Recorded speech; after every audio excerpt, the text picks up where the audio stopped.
सूरह कौसर घर की दीवारों पर आपने 10 मिनट पढ़ लेना है। बिस्मिल्लाहिर्रहमानिर्रहीम। अस्सलाम वालेकुम। मेरा नाम डॉक्टर असद महमूद। अक्सर लोग शिकायत करते हैं कि घर में बरकत नहीं है, पैसा आता है मगर ठहरता ही नहीं है, कारोबार चलता नहीं है, कभी बीमारी, कभी झगड़े, कभी बेसुकूनी। ऐसे हालात में इंसान का दिल ये चाहता है कोई ऐसा अमल मिल जाए जो ना सिर्फ रिस्क में वुसअत दे बल्कि घर के माहौल में भी सुकून लेकर आए। रूहानी दुनिया में एक निहायत मुजरब अमल है जिसे सूरह कौसर का अमल कहा जाता है, जो महज 3 आयात पर मुश्तमिल है, मगर इसकी तासीर बेहद गहरी है।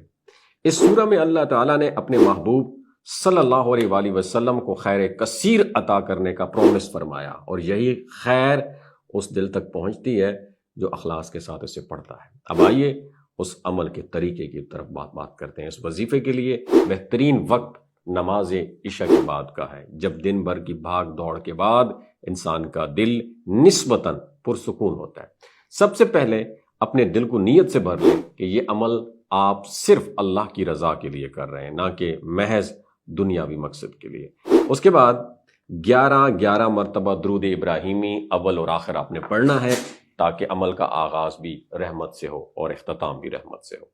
अब 70 मरतबा सूरह कौसर आपने पढ़ना है, और हर आयत पर ठहर कर, समझ कर, यकीन के साथ। जब आप ये मुकम्मल कर लें तो पूरे घर के चारों कोनों की डायरेक्शन आपने फूंक देना है।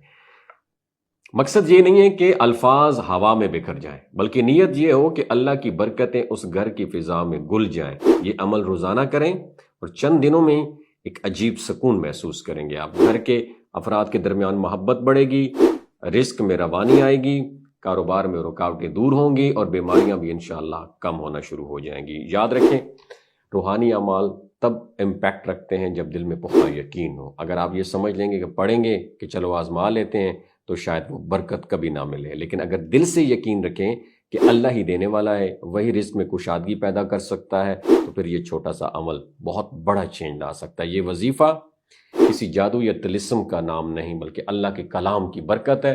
जो शख्स खलूस के साथ इसको मामूल बना ले, वो देखेगा कि कैसे इसके घर में रहमतें उतरने लगी हैं, लड़ाइयाँ मिट जाएंगी, परेशानियाँ हल्की हो जाएंगी और दिल में एक सुकून सा घर कर लेता है। बस शर्त ये है, नीयत पाक हो, यकीन मजबूत हो, ज़बान पर सूरह